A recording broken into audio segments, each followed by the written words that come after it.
Bonjour à tous et bienvenue dans le MAG. Aujourd'hui, mon invité est Sylvain Amic. Bonjour. Bonjour.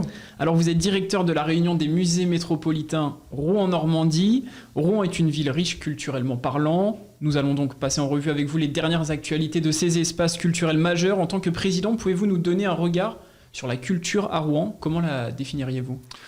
Tout simplement, Rouen est une des terres les plus riches pour la culture, historiquement, et même dans la modernité. C'est à la fois la terre du gothique, par exemple, c'est à la fois la terre de la révolution industrielle, c'est à la fois la terre de l'invention de l'impressionnisme, et c'est à la fois la terre de l'invention de la modernité. Picasso, Braque, Calder, tous ces gens-là ont travaillé, des Duchamp, bien sûr, ont travaillé sur notre territoire.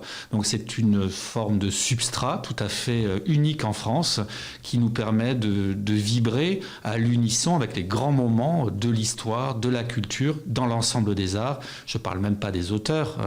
Donc, on voit que dans l'ensemble des arts et des champs culturels, et même dans les champs plus largement des sciences humaines, Rouen a toujours joué un rôle de premier plan dans l'histoire, et je crois qu'aujourd'hui, elle tient sa place. Elle tient sa place en effet. Alors justement, quel est l'objectif de la réunion des musées métropolitains de Rouen ? Alors la réunion des musées métropolitains de Rouen, c'est une volonté de remettre en ordre un patrimoine qui était émietté. Il y a beaucoup de richesses, mais elles sont souvent gérées par des institutions différentes. En 2016, on a décidé de tout réunir dans une seule institution, ce qui a donné des effets vraiment de mutualisation et de puissance complètement nouveaux. Et puis surtout de rendre tout cela accessible gratuitement. C'est-à-dire que toutes ces collections qui ont été amassées par des générations, des siècles et des siècles, à peu près 1 million d'objets, donc c'est tout à fait remarquable. C'est pour nous quelque chose qui sert à tout un chacun, aux habitants de la métropole, pour se construire, pour se retrouver. Et dans ces temps de crise, on a souvent besoin de retrouver un peu ses fondamentaux. Tout ça, c'est un accès libre au musée. Et donc, c'est une offre vraiment unique en France, qui est complètement transdisciplinaire, où vous pouvez voir à la fois beaux-arts, techniques, histoire, littérature, art industriel, contemporain, etc. L'ensemble des expressions culturelles et artistique est réunie dans ce patrimoine accessible gratuitement. Pour avoir une idée justement de l'importance de ce patrimoine culturel et artistique à Rouen, combien de musées est-ce que vous avez en charge ? Eh bien désormais 11 musées. Depuis le 1er janvier 2021, les 3 musées littéraires ont rejoint notre équipe. 11 musées, ça veut dire 11 expériences complètement différentes. Vous avez à la fois le Palais des Beaux-Arts, le Couvent avec qui abrite des collections de naturalia, ce qu'on appelle les naturalia, c'est-à-dire des animaux naturalisés, des herbiers, etc., tout ce qui touche aux sciences. Vous avez à la fois tout ce qui est le passé de ce territoire, l'implantation des populations, les sites gallo-romains, l'émergence de l'identité normande et son expression à travers, par exemple, cette grande vague de construction d'abbayes et de cathédrales sur notre territoire. Et puis, vous avez aussi tout ce qui a fait la richesse de ce territoire, c'est-à-dire le port, l'importation, le contact avec l'autre, la découverte de la planète, jusqu'à ce 19e qui est vraiment le moment où Rouen éclate, se développe, et le port d'entrée finalement de la France et de Paris. Et donc, on trouve tout ça dans nos collections, c'est-à-dire toutes ces expressions-là. Je crois que ça permet à chacun de se situer dans une continuité, et puis surtout de comprendre aussi ce qui fait Rouen aujourd'hui.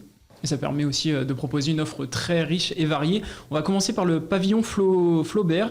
Il est l'unique vestige de la propriété qu'occupait la famille Flaubert en bord de Seine. C'est là-bas que Gustave Flaubert a composé l'essentiel de son œuvre. Il a ouvert depuis le début de l'été. Alors comment s'est passée la réouverture ? Et je crois qu'il y a eu quelques travaux également.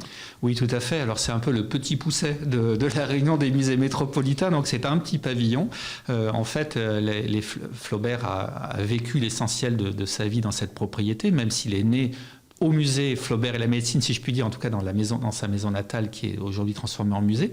Il a vécu dans cette propriété, et ce petit pavillon est l'unique vestige parce que la propriété a été vendue après la mort de Flaubert à des industriels qui ont implanté une papeterie.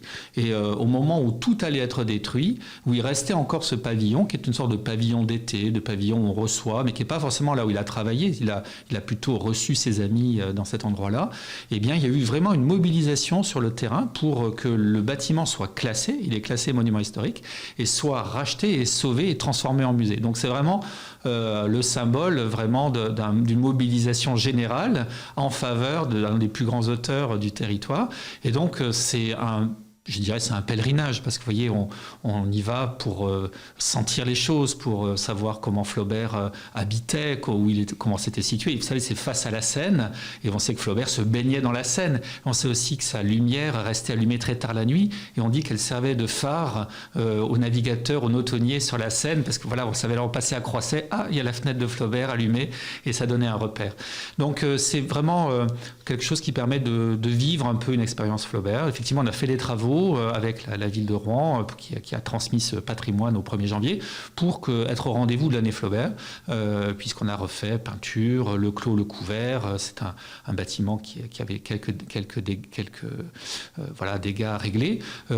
C'est une visite qui va de pair avec la visite du musée Flaubert et de la médecine, où là on est dans la maison natale, et puis aussi de toute la proposition, toute l'offre d'exposition, toute l'offre culturelle qu'il y a dans cette année Flaubert. Justement, une offre qui va durer jusqu'au 12 décembre. Il est possible de découvrir une exposition entièrement dédiée à Flaubert dans son intimité. Très rapidement, est-ce que vous pouvez nous la présenter ? Oui, alors ça, c'est une exposition qui est vraiment très intéressante parce qu'on voit en fait ce que Flaubert comment Flaubert était perçu par les autres. Vous voyez, c'est pas simplement son texte, sa prose, etc. C'est vraiment les lettres, les portraits intimes, les échanges avec ses proches qui sont installés dans ce qui est sa maison natale. En fait, il est né dans cet hôtel particulier qui était dans l'Hôtel-Dieu. Son père était chirurgien, son frère ensuite a habité cette maison. Il est devenu aussi chirurgien de l'Hôtel-Dieu. Et Flaubert y a passé ses plus jeunes années. Et donc là, on a à la fois grâce à ces pièces qui sont prêtées, comme par exemple des portraits de jeunesse, un masque mortuaire, on peut rentrer vraiment au plus près de l'auteur, mais aussi on peut se replacer dans sa chambre natale, on peut comprendre aussi ce rapport à la mort, parce qu'il a vécu en fait dans un hôpital, il a grandi dans un hôpital avec un père qui opérait à tour de bras. Donc c'est une sensation très particulière et vraiment ce musée, je vous le conseille, il vaut le détour. Très immersif, et c'est une exposition gratuite ouverte du mardi au dimanche de 14h à 18h. Alors quittons la résidence Flaubert pour nous tourner vers une exposition sur les loups. Elle aura lieu jusqu'au 24 octobre. La disparition du loup sur le sol français pendant des décennies a changé la manière dont l'homme le perçoit. C'est pour cela que l'exposition Histoire de loup, portraits, mythes et symboles permet d'en découvrir davantage sur cet animal, au-delà des a priori. Alors, comment se présente cette exposition ? Alors, pour voir cette exposition, il faut faire le voyage d'Elbeuf, parce que c'est vraiment une des grandes forces de la Fabrique des Savoirs que de proposer très régulièrement une façon de se reconnecter au vivant. Et le loup, c'est exactement ça, c'est-à-dire c'est un tissu très symbolique, c'est un tissu de souvenirs, de contes qui évidemment a bercé notre enfance, mais aussi un grand problème d'aujourd'hui, une grande question d'aujourd'hui avec la réintroduction du loup, comment c'est possible de vivre avec le loup, pour tout ce qui est par exemple élevage, etc. Et donc c'est une exposition qui montre à la fois comment on a créé le mythe, comment s'est créé le mythe du loup sauvage, de la bête sauvage, à travers des représentations, des témoignages, etc.